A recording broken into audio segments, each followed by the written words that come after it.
Howdy, Immortalium here. Today I'm reviewing Osamu Tezuka's Ode to Kirihito. Now, if you're not aware of Ode to Kirihito, Osamu Tezuka drew it in between 1970 and 1971. It is a medical thriller, which oddly enough causes a lot of people to compare this series to Blackjack.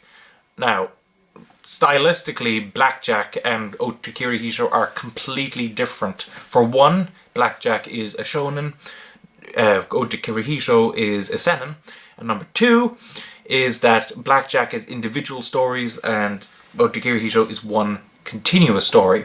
So, stylistically they're completely different, so don't go into this expecting anything similar to Blackjack. They may both be medical thrillers, but they are very different. Now, first of all, what is the story of Ode to Kirihito? The story to Ode to Kirihito is that Emi University Hospital have just discovered a new disease called Monmouth disease. And what Monmouth disease basically does is that the person who has contracted it, basically they begin to change, their bone structure changes, they take on the appearance of a dog, they have a craving for raw meat, and their body gradually weakens over time, eventually ending with their death. They don't know anything about Monmouth disease really, so the lead character, Kirihito, Osanai, he is sent to a village which has reported the highest amount of Monmouth cases. So that's basically the story, and it progresses from there. So basically, the overall story is a kind of conspiracy thing, you know, like kind of there's people trying to cover up the real cause of Monmouth disease. There's people trying to figure out what has happened to some people, etc., etc. So basically, the whole thing is a conspiracy thing to do with medicine. So that's why it's a medical thriller. Now, first of all, before I continue on, I just need to say, did I like this manga? Yes, I did. I thought this was a very good manga, very good read, but there was something in particular that I just want to just touch on, and that is Osamu Tezuka's treatment of women in this series. Now, Osamu Tezuka, you know, he was a man of his time in many ways. In many ways he wasn't. But he grew up in Japan, which, you know, even today still has a lot of feminist issues. But he began, you know, he was born in 1929 and died in 1989, and his view of women hasn't, you know, it's generally been more positive than his peers, but it can sometimes still be questionable. Now, in everything else I've read, I've been able to get over that fairly easily. Even if the women are kind of submissive and all that, they're still strong characters. This, though, there is something very wrong with the women in this series.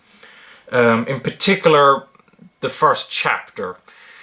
Now, there's a character in this, a Dr. Urabe, and he basically, okay, in the first chapter, it's implied that he rapes a woman. Now, it isn't particularly clear, but at the very least he sexually assaulted her, or at least attempted rape. And yet, in the later in the series, the woman is surprisingly calm around him. I mean, it's kind of, I confess, even just that kind of soured me for a while on this series. You know, I was trying to figure out at first, maybe I misunderstood that scene, maybe I misunderstood, you know, that assault, but I've read over it several times, and it is an assault. I won't show you the scene, but it really soured the series for a while for me, and that's why it took me a while to get into it. For no other reason, just simply that one particular scene. Now, to continue on beyond that, first of all, how are the characters? Well, Kirihito is a fine protagonist. He's not amazing protagonist, but he serves his purpose very well. He, you know, he has He has his morals. He's one of the more kind of moral-driven doctors. He's part of a kind of a youth doctors of Japan movement, which has a lot of the higher-ups kind of worried about him. He has to deal with like lots of very difficult situations. Overall, he is a compelling protagonist. Maybe not the best that Tezuka has ever created, but he's fairly good. Again, back to Urabe. For a long part of this series, Urabe is very important. Generally, it actually works out that this series kind of alternates between Kirihito and Urabe. So you might have a chapter, focusing on what's happening to Kirihito, and then the next chapter focusing on Urabe. And Urabe is he's a bit of an odd character, because in one perspective he's very moral driven as well. He views this conspiracy that's going on and is driven to find out the real cause of Monmouth disease. He struggles with, what he finds out, etc., etc. And then you have him, oddly enough, he is very much the character that, is just completely inexcusable out around women. Oddly enough, he can talk to them fairly well, but there are several times throughout the story, not just the one woman as well. I want to stress that it's not just the one woman that he behaves atrociously around. So I confess I did not enjoy him at all as a character. I found him confusing. I found him kind of hard to deal with, in that he is so idealistic and good at one point, and then all of a sudden his attitude to women is just completely off. Speaking of the women, the female characters in this series are kind of bland and uninteresting. There's no female character that really stood out to me. Unlike in a lot of other Tezuka, where, there's usually some female character, who stands out and I think, oh, that's a good character. But in this series, they're fairly bland. So overall, the characters, they're good enough for what they are.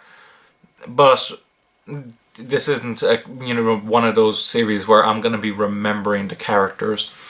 What I'm going to be remembering from this series is the story. Because the story itself is very engaging. There's lots of plot twists to do with Monmouth disease and, of what happens to the characters. There's, lots of kind of intrigue, mystery, lots of progression. There's a good sense of momentum. Overall, the story itself is very good. So it's a shame to see it brought down a notch by the characters themselves. And dealing with the artwork as well now. This series, as I said before, was written in 1970 to 1971. Tezuka had just drawn his first seinen manga, his first adult manga, in 1968. And reading throughout this series, the art is, better than it was in, say, Swallowing the Earth. But it still hasn't reached, to the point where he's very comfortable with the art. You can still kind of see, in particular, the first chapter. I'll just get up a page for you. He's still kind of struggling to kind of combine realism or realistic-looking art with his signature cartoony style. In particular, this kind of image springs to mind, where the characters are just kind of way too elongated, lacking detail. Yet they're more detailed than his previous cartoony art. Now, as the series progresses, it steadily gets more and more kind of detailed in his artwork, to the point where you finally end up with, I'm just trying to find a non-spoiler scene. How can I find one? To the point where you finally get to here. The artwork there is, nicely detailed, nicely proportioned. It's much more pleasing looking, and much more what I associate with his later seinen artwork. So, overall, what do I think of the manga series of Ode to Kirihito?